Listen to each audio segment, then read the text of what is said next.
Hello मित्रों, सुनाइए कैसे हो आप सभी लोग। उम्मीद है सभी बहुत अच्छे हैं और हमेशा अच्छे रहें। मित्रों, जैसे कि मैंने लास्ट वीडियो में बताया था कि हम मल्टीपल एलिलिज्म को डिस्कस करने वाले थे, लेकिन वीडियो थोड़ा बड़ी होने की वजह से वो टॉपिक उसमें छोड़ दिया था। बाकी कोडोमिनेंस हमने डिस्कस किया था, उसमें इनकम्प्लीट डोमिनेंस को डिस्कस किया था। अब यहाँ पर हम डिस्कस करेंगे मल्टीपल एलिलिज्म और ब्लड ग्रुपिंग। जो एबीओ ब्लड ग्रुपिंग है, कराई तो वहाँ भी थी, कोई दिक्कत नहीं थी, वहाँ भी कराई थी। जो कोडोमिनेंस का एग्जाम्पल था उसमें एबीओ ब्लड ग्रुपिंग कराई थी, लेकिन थोड़ा और अच्छे से जो नेट लेवल का जो हो वो थोड़ा और कराते हैं आज इस वीडियो में। तो मित्रों स्टार्ट करते हैं मल्टीपल एलिलिज्म से। मल्टीपल एलिलिज्म, मल्टीपल एलिलिज्म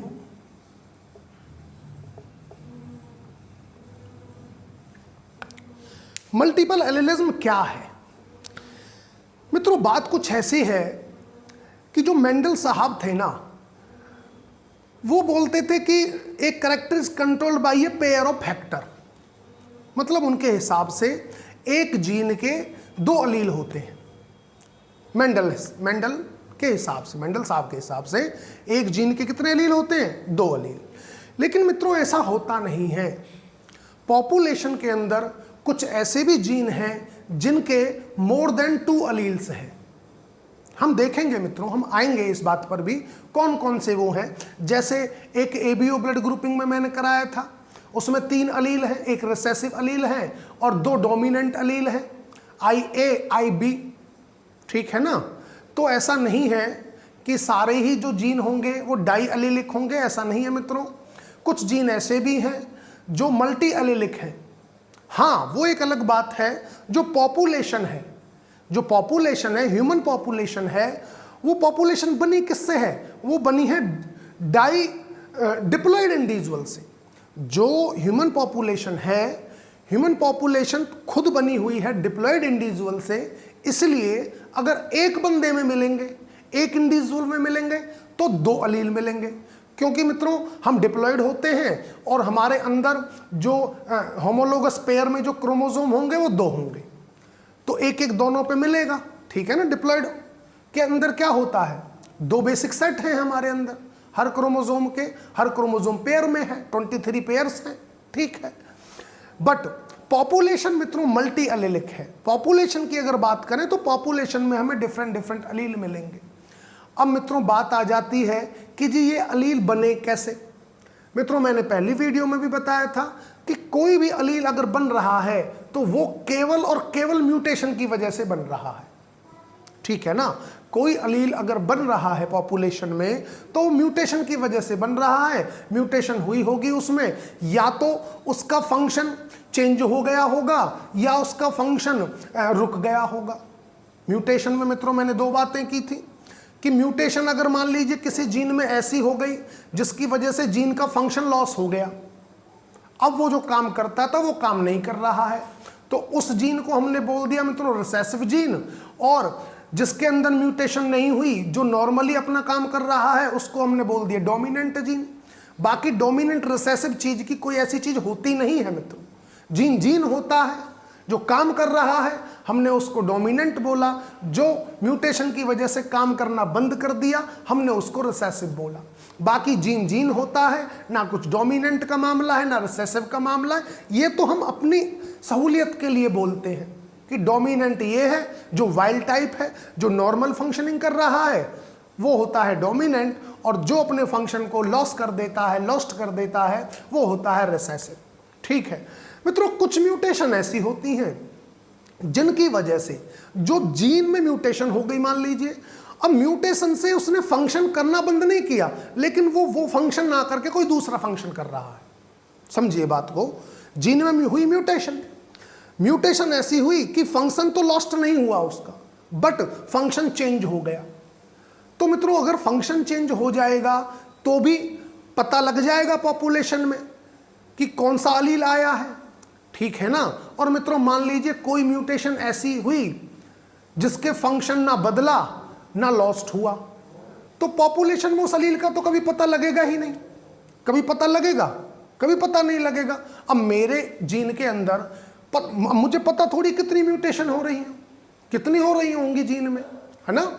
और म्यूटेशन हो गई और फंक्शन में कोई दिक्कत नहीं है, फंक्शन प्रॉपर चल रहा है, तो मुझे क्या पता, पॉपुलेशन को क्या पता कि कहीं म्यूटेशन भी हुई है। म्यूटेशन नोटिस में तब आएगी, म्यूटेशन या अलील नोटिस में मित्रों तब आता है जब जीन का फंक्शन चेंज हो जाए या जीन का फंक्शन रुक जाए। क्योंकि अगर चेंज होगा और रुकेगा तब ऑब्जर्व होगा पॉपुलेशन में, तब कंडीशन ऑब्जर्व होगी। वैलिड? तो मित्रों याद रखना, केवल और केवल म्यूटेशन से ही अलील अराइज होते हैं, अलील बनते हैं।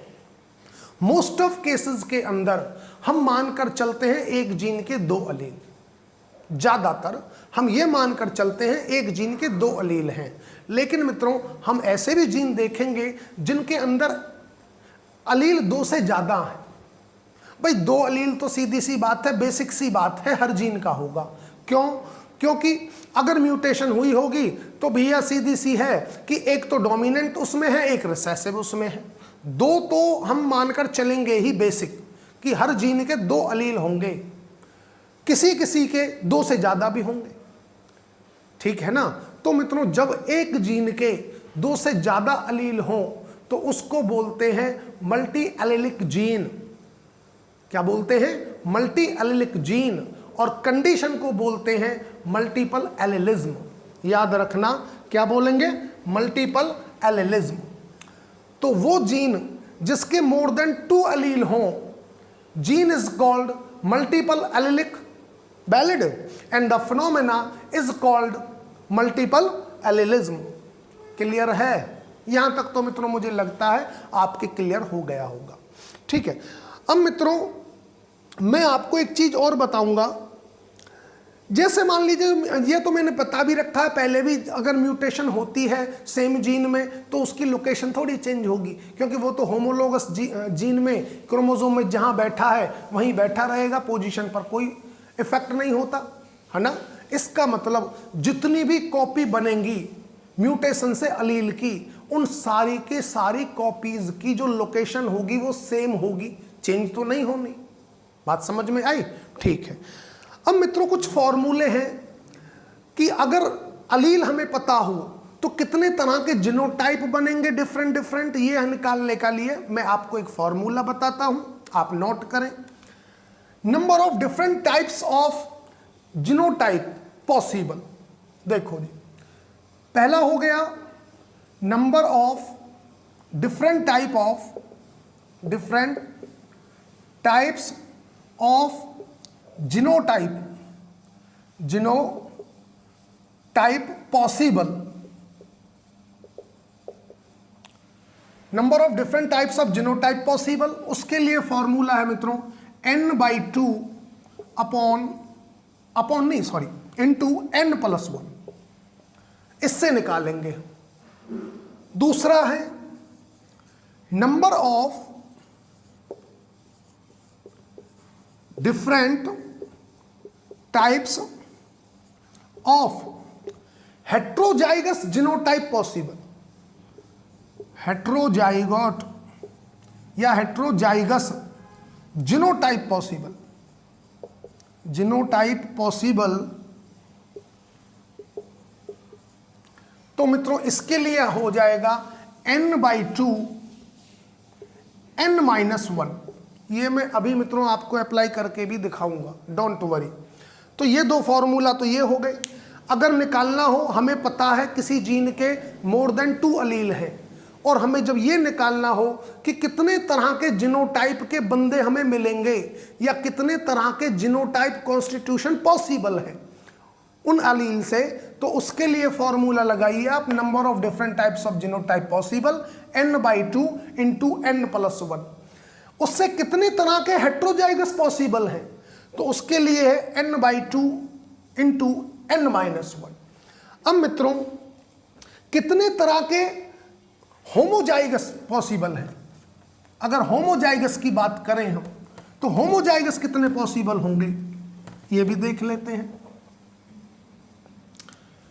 तीसरा फॉर्मूला आ जाएगा नंबर ऑफ डिफरेंट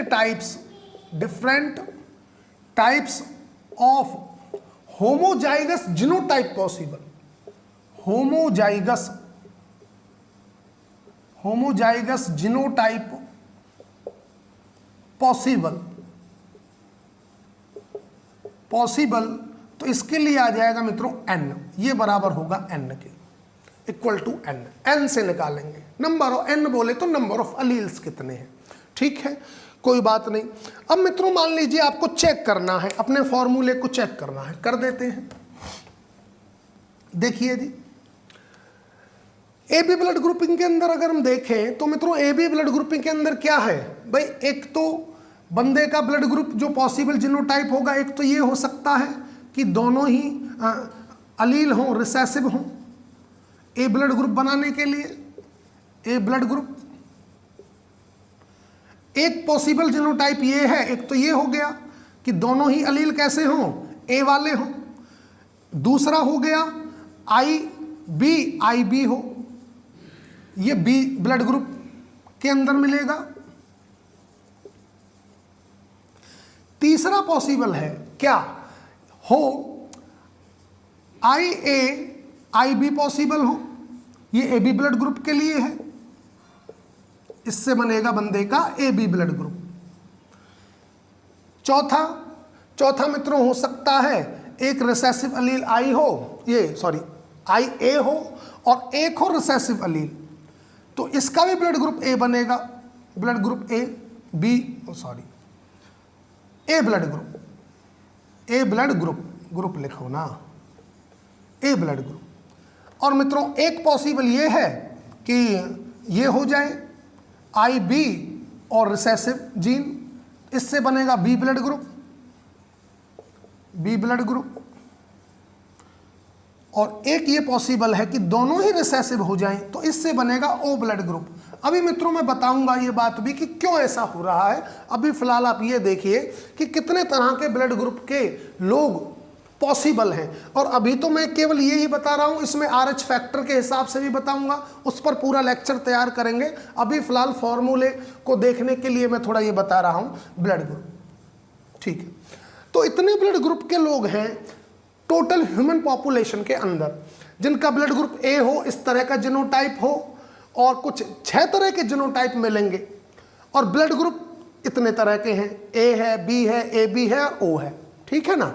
और ए देखिए कहाँ से बन सकता है, अगर दोनों होमोजाइगस हो तब भी ए बन सकता है, होमोजाइगस ए वाला जीन हो, और अगर हेट्रोजाइगस हो, एक ए वाला जीन हो और रिसेसिव जीन हो, तो भी ब्लड ग्रुप ए बनेगा, क्योंकि आई जीन जो है वो रिसेसिव है। वो बात करते हैं मित्रों, हम आते हैं उस बात पर भी, ए बी ओ ब्लड कि क्यों है रिसेसिव, इस बात की बात करते हैं। हम देखिए पहला फॉर्मूला क्या था कि number of different types of genotype possible, ये निकालना था। इसके लिए फॉर्मूला था n/2 n+1, different types of genotype possible, बताना है कि कितने जीनोटाइप पॉसिबल हैं।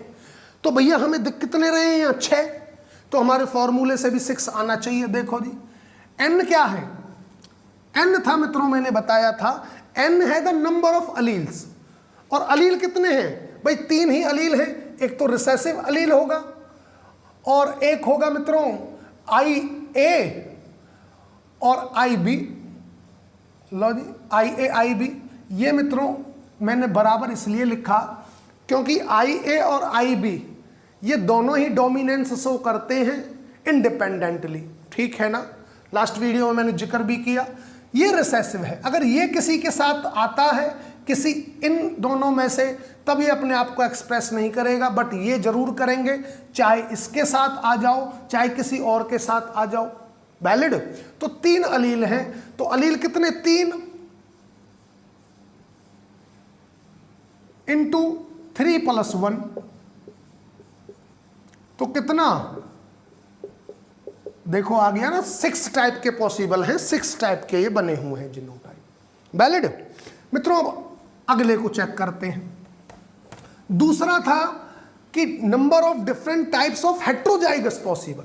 हेट्रोजाइगस बताना, हेट्रोजाइगस जीनोटाइप मित्रों वो होता है जिसमें 2 अलील प्रेजेंट हो और दोनों डिफरेंट हो, हेट्रोजाइगस पॉसिबल। तो हेट्रोजाइगस पॉसिबल के लिए क्या आ रहा है, एन डायरेक्ट लिखते हैं 3/2, 3 - 1, तो 3/2 × 2 कट गया ये मित्रों, बचा 3। तो 3 तरह के हेट्रोजाइगस होंगे। देखो मित्रों, ये तो होमोजाइगस है, ये भी होमोजाइगस है, एक तो ये हेट्रोजाइगस है भाई, एक अलील ए का है और एक अलील बी का है, तो हेट्रोजाइगस है। एक मित्रों ये भी हेट्रोजाइगस है, और एक मित्रों ये भी हेट्रोजाइगस है। इन तीनों के अलावा क्या कोई हेट्रोजाइगस आ रहा है? नहीं आ रहा। इसका मतलब ये फॉर्मूला भी बिल्कुल ठीक है। अब बात करते हैं हम number of different types of homozygous genotype possible.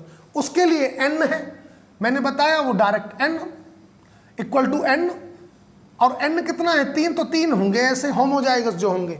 मित्रों देखिए, ये भी होमोजाइगस है, ये भी होमोजाइगस है, और एक ये भी होमोजाइगस है। 3 है कि नहीं है? इसका मतलब मल्टीपल एलिलिज्म के अंदर अगर आपको अलील दे दिए जाए और आपसे पूछा जाए कि how many different types of genotype possible in A population, तो आप मित्रों निकाल देना। इस तरह के न्यूमेरिकल्स मित्रों नीट में तो नहीं आते हैं, नेट में जरूर आते हैं। नीट के एग्जाम में इस तरह का क्वेश्चन नहीं आएगा, I am confirmed, but net के एग्जाम में ये क्वेश्चन यहां से आ जाते हैं। चलिए जी, अब मित्रों हम आ जाते हैं एबीओ ब्लड ग्रुपिंग पर।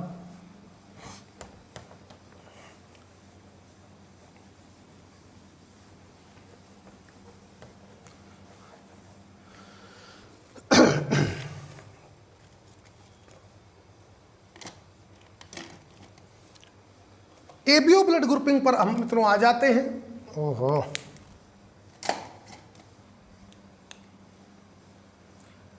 एबीओ ब्लड ग्रुपिंग,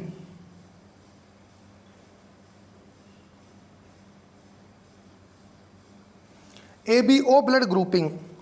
तो मित्रों एबीओ ब्लड ग्रुपिंग में हम देखेंगे जो सारे के सारे ग्रुप हैं, ब्लड ग्रुप, वो होते क्या हैं। सबसे पहले तो ये समझिए आप मित्रों, एक्चुअल में ब्लड ग्रुप का मामला ये है कि जो हमारी आरबीसी है ना, देखो हमारे हर सेल में जीन तो प्रेजेंट है, आप ये भी जानते हो।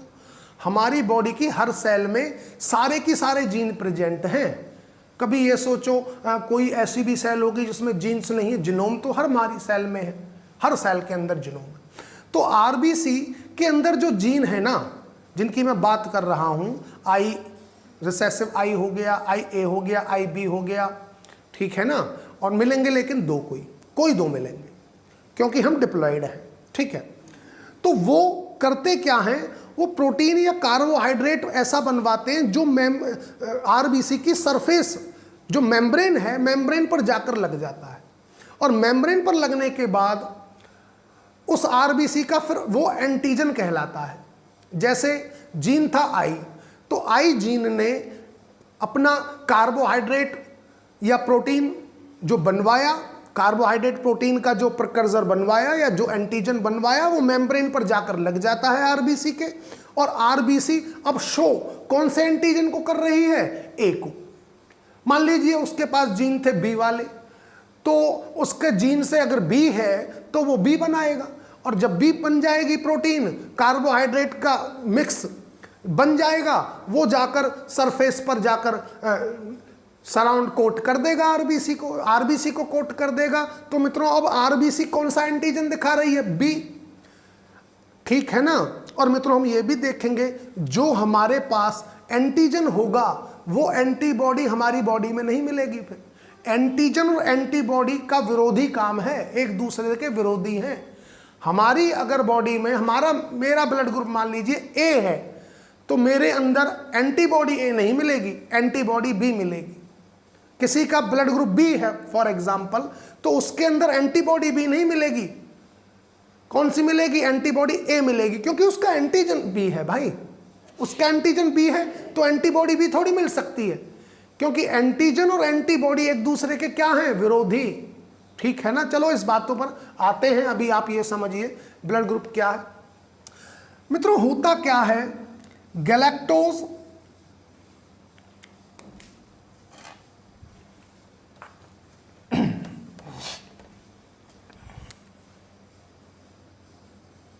Galactose, NAC ग्लूकासोमाइन, NH। ये मित्रों प्रिकर्सर है H एंटीजन का। हम लिख सकते हैं H antigen precursor, H antigen precursor. ओहो,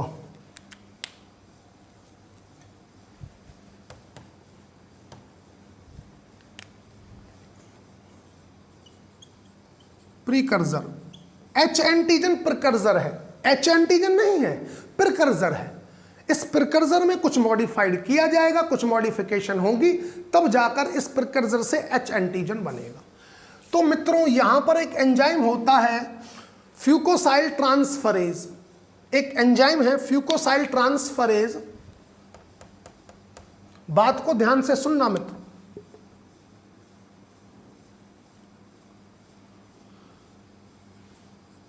फ्यूकोसाइल ट्रांसफरेज,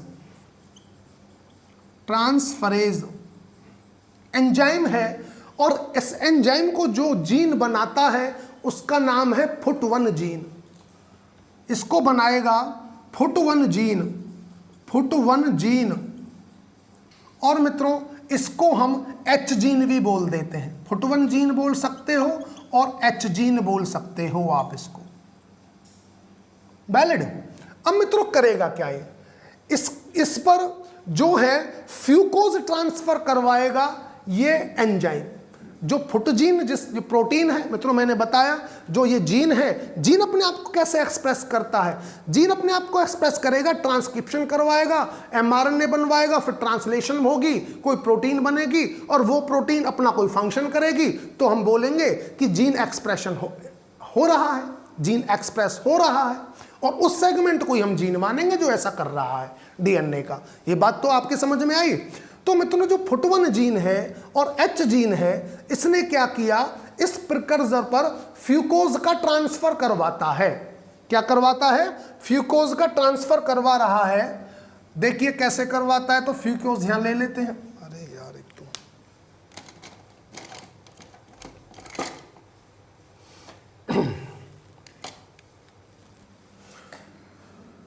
फ्यूकोज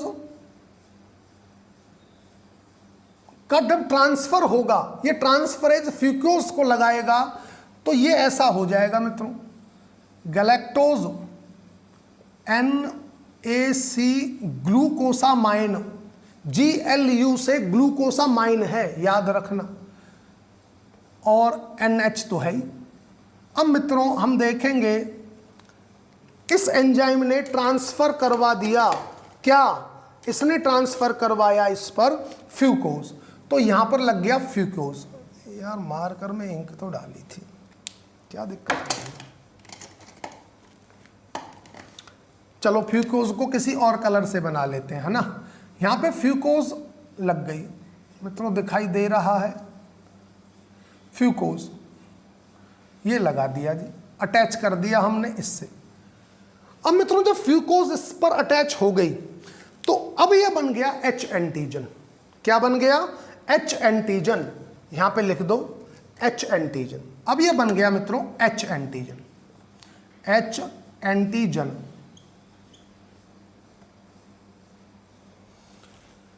ठीक है, क्या बन गया, H एंटीजन बन गया। और H एंटीजन बनाने में जो रोल प्ले कर रहा है वो FUT1 जीन कर रहा है और H जीन कर रहा है, क्योंकि ये जीन प्रोटीन बनवाता है जो एक एंजाइम का काम करती है और उसका नाम है फ्यूकोसाइल ट्रांसफरेज। और ये फ्यूकोसाइल ट्रांसफरेज क्या करेगा कि जो H एंटीजन प्रिकर्सर है उस पर फ्यूकोज का ट्रांसफर करवाएगा, और जैसे ही फ्यूकोज लग जाएगी तो ये बन गया H एंटीजन, वैलिड। अब मित्रों ध्यान से सुनिए एक बात, अगर किसी बंदे के अंदर, किसी इंडिविजुअल में FUT1 जीन म्यूटेट हो या मैं बोलूं रिसेसिव कॉपी प्रेजेंट है, पहले बात तो ये बात बताइए H जीन की भी हमारे अंदर कितनी कॉपी होंगी, डिप्लॉयड इंडिविजुअल के अंदर 2 कॉपी होंगी, ठीक है। और मान लीजिए दोनों ही कॉपी हमारे अंदर, अगर किसी इंडिविजुअल के अंदर अगर रिसेसिव फॉर्म में है, मतलब म्यूटेटेड है, जो काम नहीं करती, तो क्या फ्यूकोसाइल ट्रांसफरेज एंजाइम बनेगा? फ्यूकोसाइल ट्रांसफरेज एंजाइम नहीं बनेगा, वैलिड। और जब फ्यूकोसाइल ट्रांसफरेज नहीं बनेगा तो सीधी सी बात है, प्रिकर्सर कभी भी एच एंटीजन नहीं बन पाएगा उस बंदे के अंदर। एच एंटीजन प्रिकर्सर से एच एंटीजन नहीं बन पाएगा। और जब एच एंटीजन उस इंडिविजुअल के अंदर नहीं बना, अगर एच एंटीजन उस इंडिविजुअल के अंदर नहीं है, तो वो एच एंटीबॉडी बना सकता है? नहीं बना सकता है? बना सकता है ना, क्योंकि मैंने पहले ही बताया, जो एंटीजन हमारी बॉडी में नहीं होता, हमारी बॉडी केवल उसी के लिए मतलब एंटीबॉडी बना सकती है। जो एंटीजन नहीं है उसके लिए एंटीबॉडी बनाएगी, जो एंटीजन मौजूद है उसके लिए एंटीबॉडी नहीं बनाएगी। भाई मरना थोड़ी है, उसके लिए एंटीबॉडी बनाएगी जो हमारी बॉडी। तो एंटीबॉडी किसके लिए बनेगी? जो एंटीजन हमारी बॉडी में नहीं है, जो है उसके लिए एंटीबॉडी नहीं होगी। तो मित्रों, जिन बंदों के अंदर एच एंटीजन मौजूद है, एच एंटीजन मौजूद है, उनके अंदर एच एंटीबॉडी नहीं होगी।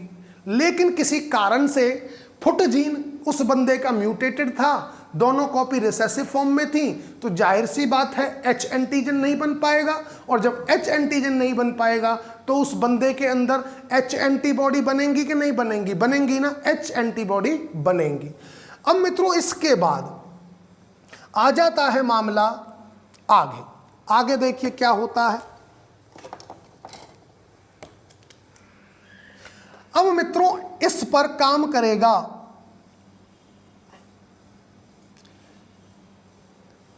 ग्लाइकोसाइल ट्रांसफरेज, इस एच एंटीजन पर ग्लाइकोसाइल ट्रांसफरेज। और मित्रों, जो ग्लाइकोसाइल ट्रांसफरेज है, इस एंजाइम जो ये बन रहा है, इसको बनाने वाला जीन होता है आई जीन। आई जीन इसको बनवाएगा। आई जीन का मतलब हो गया आइसो ए ग्लूटिनोजन। मैं लिख देता हूं, आई का मतलब होता है आइसो ए ग्लूटिनोजन। तो यहां से आई जीन इसका नाम रखा गया। तो आई जीन अपने आप को एक्सप्रेस कर रहा है in the form of glycosyl transferase. और मित्रों, इस आई जीन की हम दो कॉपी देखेंगे कि दो कॉपी है पॉपुलेशन में इस आई जीन की, एक है आई बी और एक है आई ए। यही है वो आई जीन जो ब्लड ग्रुप के लिए रेस्पॉन्सिबल है। अब देखना वो कैसे। तो मित्रों, इसकी दो कॉपी हैं, एक तो होगा आई ए जीन और एक होगा आई बी जीन। एक होगा आई ए जीन और एक होगा आई बी जीन। अब आई ए जीन क्या करता है? आई ए जीन एच एंटीजन पर लगाएगा गैलेक्टोज। क्या लगाएगा? गैलेक्टोज। मैं यहां बना देता हूं थोड़ा सा ना, जो थोड़ी आपको फीलिंग आए, मतलब तो नीचे बोर्ड नहीं है ना मित्रों, तो इधर मैं एरो लगा के इधर बना देता हूं थोड़ा सा। अब देखिए क्या हुआ कि जी दो जीन थे, एक था आई बी जीन और एक था आई ए जीन।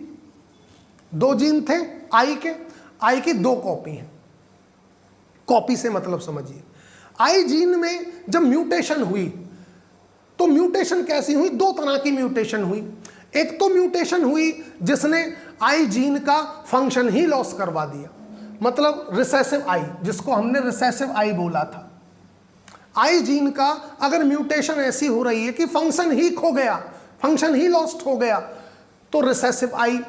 अब जब रिसेसिव आई है, कोई बंदा रिसेसिव आई है, तो ना उसके पास आई ए है ना आई बी है, रिसेसिव आई है, भाई फंक्शन करेगा ही नहीं, तो उसका ब्लड ग्रुप क्या होगा? ओ ब्लड ग्रुप होगा। आते हैं उस बात पर भी। ठीक है मित्रों, चलिए देखिए, पहले इसको देखिए। तो आई बी जीन क्या करता है? आई बी जो जीन है ये गैलेक्टोज ट्रांसफर करवाएगा एच एंटीजन पर।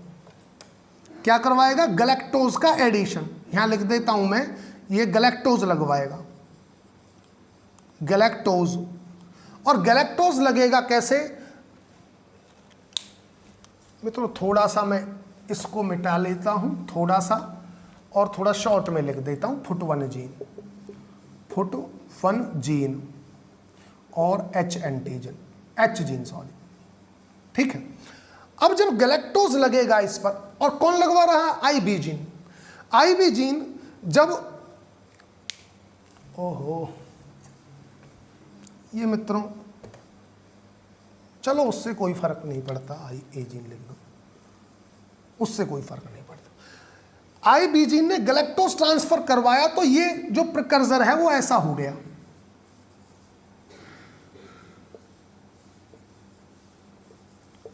ग्लूकासोमाइन NH, और मित्रों इससे लगा हुआ क्या था, ऑलरेडी फ्यूकोज लगा हुआ था इससे। अब और ट्रांसफर किस चीज का हो गया, और ट्रांसफर हो गया इस पे गैलेक्टोज का भी, गैलेक्टोज। मित्रों दिखाई दे रहा है या बदल दे, चलो मैं बदल देता हूं मित्रों, ब्लू से कर देता हूं, ठीक है, ताकि आपको समझ में आए। तो मित्रों इसने ट्रांसफर करवाया कौन सा, गैलेक्टोज।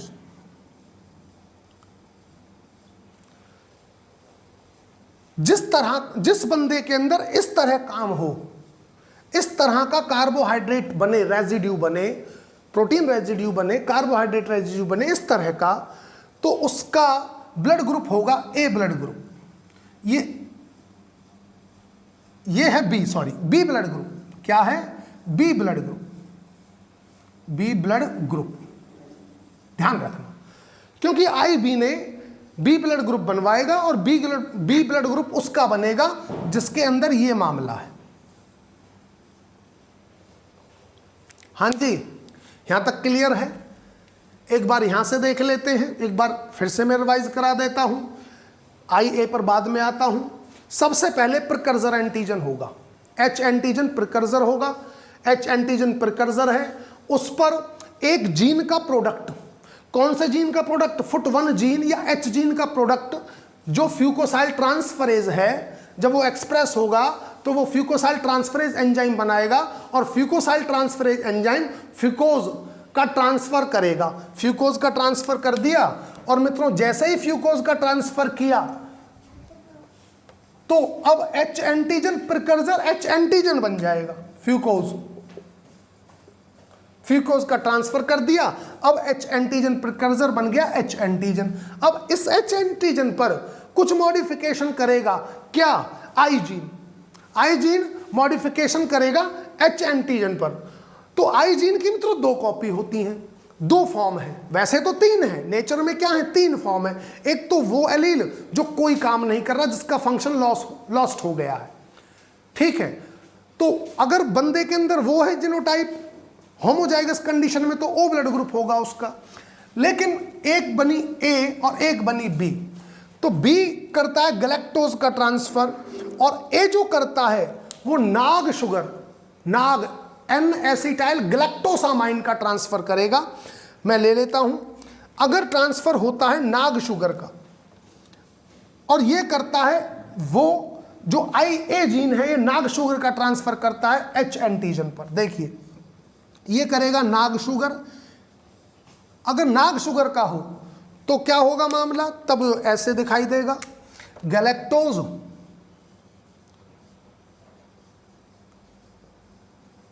ग्लूकासोमाइन NH, अच्छा एच एंटीजन है तो फ्यूकोज तो लगाना पड़ेगा मित्रों आपको, फ्यूकोज, और फ्यूकोज के बाद अब इसने क्या किया, इसने किया नाग शुगर का ट्रांसफर। अगर नाग शुगर बोले तो एन एसिटाइल ग्लैक्टोसामाइन, एन एसिटाइल ग्लैक्टोसामाइन होती है नाग शुगर। देखिए जरा, एन नाग शुगर का इसने कर दिया ट्रांसफर, तो मित्रों अब ये बन गया कौन सा ब्लड ग्रुप, ए ब्लड ग्रुप। ये होगा ए ब्लड ग्रुप, ए ब्लड ग्रुप। क्या होगा ये, ए ब्लड ग्रुप होगा। ठीक है, अब देखिए आई ए रेस्पॉन्सिबल है ए ब्लड ग्रुप के लिए, आई बी रेस्पॉन्सिबल है बी ब्लड ग्रुप के लिए, क्योंकि इन्होंने ये मॉडिफिकेशन की हैं। ठीक है ना, एक मिनट में। तो मित्रों मैंने बताया आपको, ये है मामला ब्लड ग्रुप का।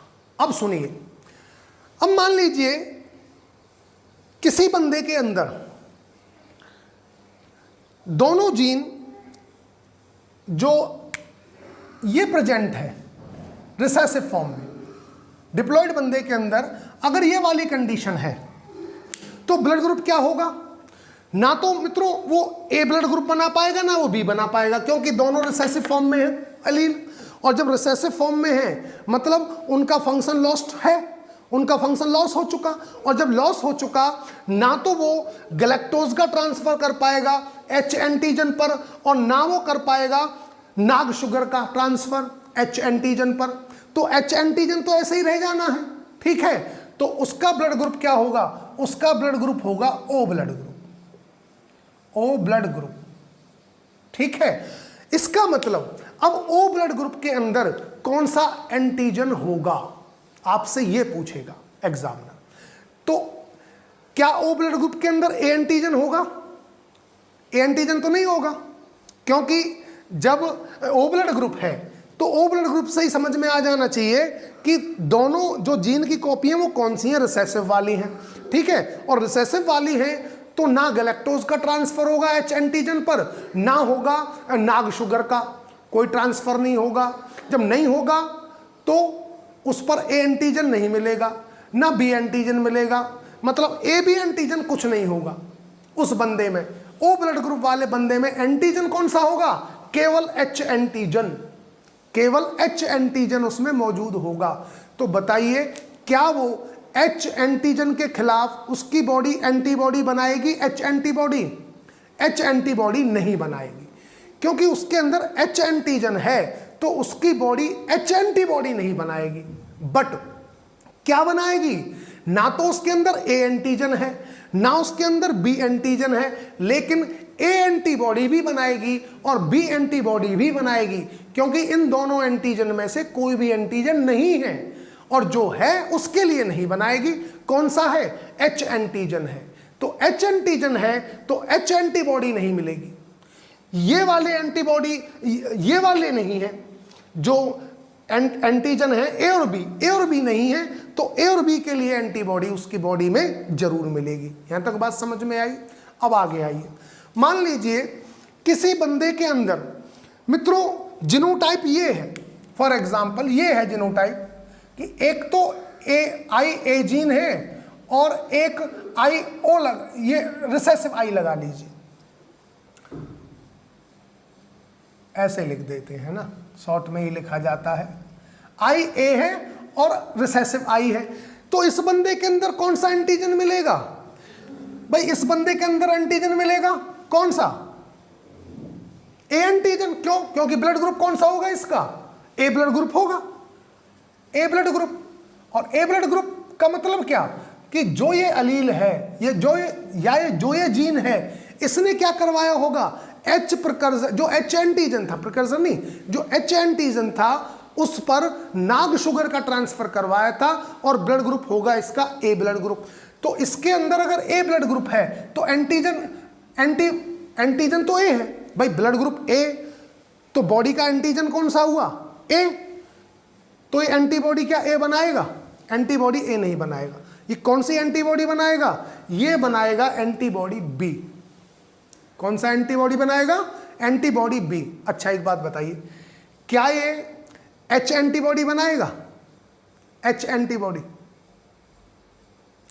एच एंटीबॉडी भी नहीं बनाएगा। एक चीज याद रखना मित्रों, चाहे ब्लड ग्रुप ए हो, चाहे ब्लड ग्रुप किसी का बी हो, चाहे ब्लड ग्रुप ए बी हो, चाहे ब्लड ग्रुप ओ हो, एच एंटीबॉडी तो कोई नहीं बनाएगा। एच एंटीबॉडी तो केवल और केवल वो बंदा बनाएगा जिसके अंदर FUT1 जीन म्यूटेट है। FUT1 जीन जो म्यूटेट है वो बनाएगा एच एंटीबॉडी। और ये मित्रों जो पॉपुलेशन में बंदे हैं ये बहुत रेयर हैं, ये बहुत कम इंडिविजुअल हैं जो H एंटीबॉडी बनाते हैं, मतलब जिनके अंदर H एंटीजन भी नहीं है, ठीक है ना, वो बहुत कम है। और इसको बोला जाता है, जिनके अंदर फुट जीन म्यूटेट हो उसको बोला जाता है बॉम्बे फिनोटाइप। उस जीनोटाइप को बोलेंगे बॉम्बे फिनोटाइप, ठीक है। बॉम्बे फिनोटाइप टाइप का होगा वो जीनोटाइप, क्योंकि मित्रों वो पहला केस जो डिस्कवर किया गया था ऐसा कि जिसके अंदर H एंटीजन भी नहीं है, वो बॉम्बे में किया गया था। उस टाइम मुंबई को बॉम्बे कहते थे, तो उसी के नाम पर उस का नाम रख दिया, उस जीनोटाइप का नाम रख दिया बॉम्बे टाइप जीनोटाइप, वैलिड, या बॉम्बे टाइप फिनोटाइप, जो आप बोले। तो मित्रों ये है, ठीक है ना। अब चलो मैं थोड़ा इसको, बोर्ड ज़्यादा हो गया है थोड़ा, अब मैं दोबारा से समझाने की कोशिश करता हूं कि किसके अंदर क्या एंटीजन होगा, क्या एंटीबॉडी होगी, आप बताना, रिवीजन भी हो जाएगा आपका, ठीक है। आप अपने दिमाग में करना, मुझे तो खैर क्या बताओगे, मुझे तो बाद में कमेंट बॉक्स में ही बता सकते हो कि सर ये प्रॉब्लम है, आप ये बता दीजिए। अब देखिए, अब कितनी आसानी से समझ में आ जाएगा आपके, आप टेंशन मत लीजिए। देखिए, सबसे पहली बात स्टार्ट करते हैं हम कि ब्लड ग्रुप के अंदर, एबीओ ब्लड ग्रुप के अंदर अलील कितने हैं? 3 अलील हैं, ठीक है, अभी बताया है। अलील आ गए 3 अलील। IA, ओहो बाहर करना, इंक दोबारा डालनी पड़ी। देखिए, IA, IB और रिसेसिव I, 3 अलील है। इनका डोमिनेंस देखूं तो दोनों का बराबर है, मतलब अगर ये दोनों बंदे में आएंगे तो बराबर डोमिनेंस है इनका। इसीलिए को डोमिनेंस का एग्जांपल में हमने किया था, ब्लड ग्रुपिंग को किया था ना, कि दोनों इंडिपेंडेंटली अपने आप को एक्सप्रेस करेंगे, कोई किसी से दबेगा नहीं, अपने आप को इंडिपेंडेंटली एक्सप्रेस कर रहे हैं। अगर किसी बंदे के अंदर दोनों अलील आ गए, एक पेरेंट से आया IA और एक पेरेंट से आया IB, तो बच्चे का ब्लड ग्रुप AB हो जाएगा, ठीक है, दोनों एक्सप्रेस करेंगे। हाँ, ये रिसेसिव है, ये रिसेसिव है, इसका फंक्शन लॉस्ट हो चुका है, इसके ब्रैकेट में लिख देता हूं function lost, function lost, function lost लिख दो या रिसेसिव लिख दो, वो एक ही बात है, ठीक है। चलो कुछ नहीं लिखते, बता दिया है कि इसका फंक्शन लॉस्ट हो चुका है, या रिसेसिव ये है, ये रिसेसिव है। क्या ये रिसेसिव है? ये रिसेसिव नहीं है, ये दोनों ही डोमिनेंट है। और दोनों ही कैसे डोमिनेंट है? को डोमिनेंट है, इंडिपेंडेंट डोमिनेंस शो करेंगे, कोई रिसेसिवनेस शो नहीं करेगा, ये है रिसेसिव, वैलिड। अब देखिए, मान लीजिए मित्रों, पेरेंट है, पेरेंट से एक आया IA जीन और एक तरफ से आया, दूसरा भी आया IA जीन, ठीक है। एक मदर साइड से भी IA अलील आया, या जीन बोलो, अलील बोलो, फादर साइड से भी आया, तो बच्चे का ब्लड ग्रुप क्या होगा? बच्चे का ब्लड ग्रुप होगा A ब्लड ग्रुप, होगा कि नहीं होगा? A blood group, A blood group है, यहां पे लिख देता हूं blood group, blood group, blood group. और मित्रों यहां पे लिख देते हैं एंटीजन, एंटीजन, और यहां पर लिख देते हैं antibody, antibody, blood group, antigen, antibody, ठीक है। तो मित्रों ये बताइए, अगर इसका blood group A blood group है तो इसका एंटीजन क्या होगा? A एंटीजन होगा, A एंटीजन है। अगर A एंटीजन है तो एंटीबॉडी क्या बनाएगा? A एंटीबॉडी बनाएगा? A एंटीबॉडी तो नहीं बनाएगा, इसके पास कौन सी एंटीबॉडी होगी? B एंटीबॉडी, B एंटीबॉडी इसके पास होगी। यहां तक बात समझ में आई? देखिए, अब मान लीजिए एक पेरेंट से आ जाता है, ये एक अलील आया IA का और एक अलील आया IB का, फॉर एग्जाम्पल, तो इस बच्चे का जीनोटाइप क्या होगा? इस बच्चे का जीनोटाइप होगा AB ब्लड ग्रुप, जीनोटाइप नहीं, ब्लड ग्रुप क्या होगा? इस बच्चे का ब्लड ग्रुप होगा AB blood group, AB blood group short में लिख देते हैं।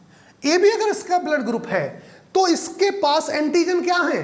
A भी है और B भी है, A एंटीजन भी होगा, B भी होगा, दोनों ही होंगे, ठीक है ना, मतलब हम देखेंगे इस पे दोनों ही एच एंटीजन दोनों ही अपना काम करेंगे, ए बी ब्लड ग्रुप होगा।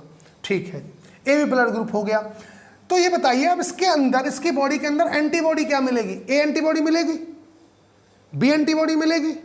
इसके अंदर ना एंटीबॉडी ए मिलेगी, ना एंटीबॉडी बी मिलेगी। तो कोई एंटीबॉडी नहीं होगी, निल होगी, मामला निल है।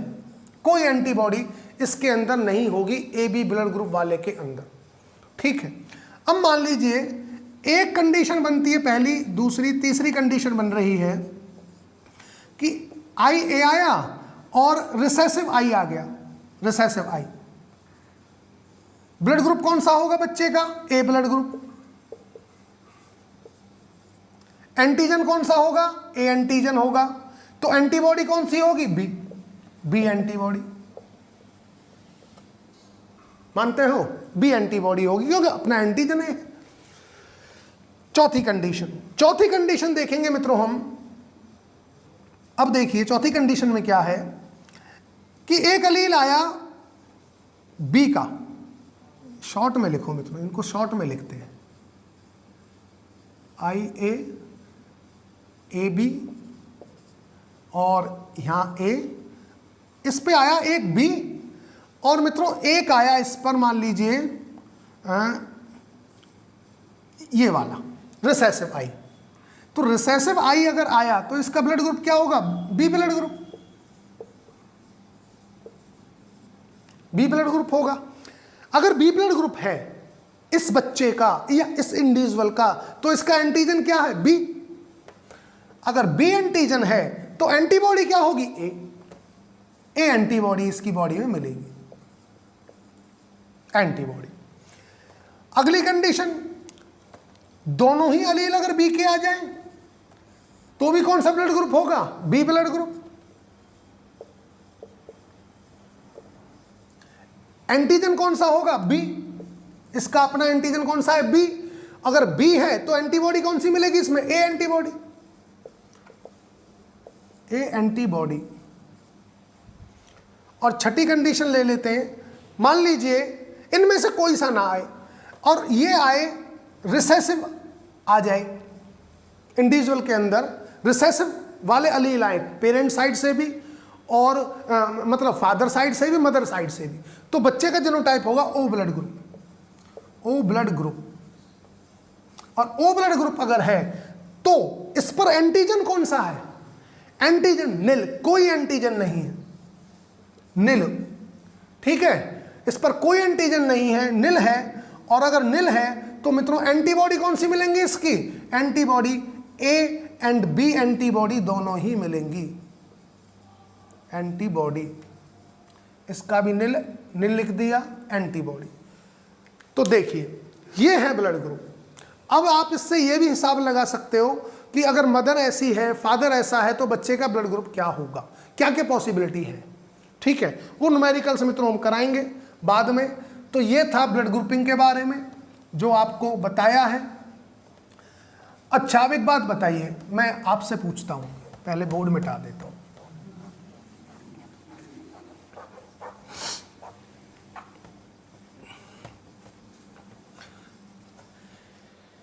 क्या जितने भी ये थे जो कराए थे, क्या इनकी बॉडी में एच एंटीबॉडी होगी? एच एंटीबॉडी, इनकी बॉडी में एच एंटीबॉडी नहीं होगी। क्यों नहीं होगी? सीधा सा आंसर है, क्योंकि सर इन सब ने के अंदर एच एंटीजन तो रहेगा, और एच एंटीजन जब रहेगा सबके अंदर तो बॉडी एच एंटीबॉडी नहीं बना सकती। हाँ, एच एंटीबॉडी कौन सा केस बना सकता है? जिसके अंदर कौन सा जीन म्यूटेट हो? जिसके अंदर FUT1 जीन और H जीन म्यूटेट हो, क्योंकि उसके अंदर ही केवल H एंटीजन नहीं होगा, और अगर H एंटीजन नहीं होगा तो मित्रों वो बनाएगा H एंटीबॉडी। ठीक है, अब एक बात और, एक क्वेश्चन और, क्या मित्रों हम एक ऐसा बंदा है जिसके अंदर H एंटीबॉडी है, ध्यान से सुनना, एक ऐसा बंदा है जिसके अंदर H एंटीबॉडी है या जिसका FUT1 जीन म्यूटेट पड़ा है? क्वेश्चन, एग्जामिनर क्वेश्चन कैसे पूछेगा? घुमाकर पूछेगा, वो घुमाएगा क्वेश्चन को और दब तगड़ा बनाएगा, और आप सोचते सोचते आपका दिमाग इतना खराब हो जाता है कि सोच ही नहीं पाते। उसने कहा कि एक पेशेंट है, पेशेंट के अंदर फुट वन जीन म्यूटेट है, ठीक है, ठीक है जी, और एक ब्लड, उसको ब्लड की जरूरत है, तो क्या उसको ओ ब्लड ग्रुप से, ओ ब्लड ग्रुप कोई बंदा है जिसका ब्लड ग्रुप ओ है, उसका ब्लड उसको चढ़ा दे सकते हैं, मतलब ट्रांसफर कर सकते हैं? बताइए, क्या डॉक्टर उसको उस ब्लड को ट्रांसफर कर देंगे, उसको ट्रांसफ्यूजन कर देंगे? नहीं कर सकते। क्यों नहीं कर सकते? क्योंकि जो ओ ब्लड ग्रुप वाला है उसके पास है एच एंटीजन।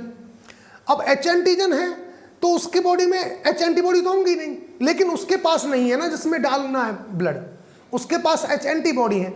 और जैसे ही ब्लड को डालेंगे, जैसे ही ब्लड देंगे उस पेशेंट को जिसके अंदर फुट वन जीन म्यूटेट पड़ा है, तो उसकी एंटीबॉडी तो एक्टिव हो जाएंगी एच एंटीजन के खिलाफ और ब्लड रिजेक्शन करा देंगी। ठीक है, बात समझ में आई? इस तरह से। अच्छा, एक क्वेश्चन ये बताइए, किसी का ब्लड ग्रुप ए बी है, किसी का ब्लड ग्रुप ए बी है, तो क्या वो ए ब्लड ग्रुप वाले से ब्लड ले सकता है? ले सकता है, ले सकता है ना, ले सकता है। अगर किसी का ब्लड ग्रुप ए बी है तो मित्रों वो ब्लड ग्रुप ए वाले से भी ले सकता है और ब्लड ग्रुप बी वाले से भी ले सकता है और ब्लड ग्रुप ए बी वाले से भी ले सकता है और ब्लड ग्रुप ओ वाले से ले सकता है। हाँ जी, बताइए, ओ वाले से। ओ क्या है? ओ वाले से ले सकता है? नहीं ले सकता है। ए बी एंटीबॉडी, जो ए बी ब्लड ग्रुप वाला बंदा है ना, वो यूनिवर्सल एक्सेप्टर होता है, वो ले सकता है। और ओ वाला जो बंदा होता है वो यूनिवर्सल डोनर होता है, वो किसी को भी ब्लड दे सकता है। Is that clear? वो किसी को भी ब्लड दे सकता है क्योंकि उसके अंदर कोई एंटीजन नहीं है।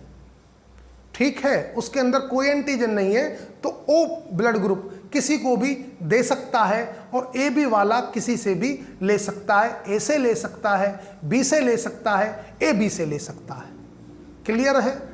ये याद रखना। ओ वाला क्या ब्लड ग्रुप ए वाले से ले सकता है? नहीं ले सकता। क्यों? क्योंकि ओ वाला जो ओ ब्लड ग्रुप वाला बंदा है उसकी बॉडी तो एंटीबॉडी बनाए हुए ना, ए एंटीबॉडी, क्योंकि एंटीजन तो था नहीं उसकी बॉडी में, तो बॉडी ने क्या बनाया? एंटीबॉडी बनाई, ए वाला ब्लड दे दिया तो एंटीबॉडी तो लड़ जाएगी उससे, मित्रों दिक्कत आ जाएगी। तो याद रखना, जो ब्लड ग्रुप ओ होता है वो यूनिवर्सल डोनर माना जाता है, बट टेक्निकली ये ऐसा है नहीं। यूनिवर्सल डोनर अभी हमने देखा, हम किसको बोल सकते हैं? यूनिवर्सल डोनर अगर हमें बोलना है तो हम उस बंदे को बोल सकते हैं जिसका फुट वन जीन म्यूटेट था, क्योंकि वो सबको दे सकता है, उसके अंदर कोई खतरे वाली बात नहीं है, वो दे सकता है, लेकिन ले वो किसी से नहीं सकता। ना ओ से ले सकता है, ना ए से ले सकता है, ना बी से ले सकता है। ठीक है ना? पर वो बहुत रेयर होता है मित्रों, इसलिए उसको यूनिवर्सल नहीं बोला जाता। तो यूनिवर्सल जो ब्लड ग्रुप होता है, यूनिवर्सल डोनर, वो ओ ब्लड ग्रुप होता है और यूनिवर्सल एक्सेप्टर जो होता है वो ए बी होता है। तो मुझे लगता है आपकी ये सारी बातें समझ में आ गई होंगी। ठीक है, कि कौन सा एंटीजन हमारी बॉडी में होगा, ब्लड ग्रुप। ठीक है, कि जब जिसका जो ब्लड ग्रुप है तो उस ब्लड ग्रुप के हिसाब से एंटीजन कौन सा होगा हमारा, हमें पता है। और एंटीजन है तो एंटीबॉडी नहीं होगी, हमारी बॉडी में एंटीबॉडी नहीं होगी, मानते हो? तो ये मुद्दा था आज के लेक्चर का। बाकी मित्रों एक बात और, केवल इन्हीं चीज़ों पे डिपेंड नहीं करता। ए बी है, आपने देखा होगा जब भी हम अपना ब्लड ग्रुप बताते हैं तो ये बताते हैं ए बी पॉजिटिव या A B negative, A positive A negative, ये भी बताते हैं। तो इन दोनों को मिलाकर, एक तो RH फैक्टर को मिलाकर और ABO ब्लड ग्रुपिंग को मिलाकर, दोनों को मिलाकर हम अपना ब्लड ग्रुप किसी को बताते हैं। हम इसलिए नेक्स्ट वीडियो में अब देखेंगे RH फैक्टर का क्या मामला है और एक ब्लड ग्रुपिंग करेंगे MN type, MN blood grouping type भी पढ़ेंगे हम नेक्स्ट वीडियो में, और RH फैक्टर वाला मुद्दा भी पढ़ेंगे, क्योंकि जो हम कंप्लीट ब्लड ग्रुप चेक करते हैं पेशेंट का, कोई डॉक्टर पेशेंट का ब्लड ग्रुप चेक करता है तो RH फैक्टर को इंक्लूड करके करता है, RH फैक्टर भी देखता है किसी को ऑर्गन ट्रांसप्लांट करना हो तो। ठीक है, तो मित्रों ठीक है, फिर मिलते हैं। Okay, thank you so much, bye मित्रों।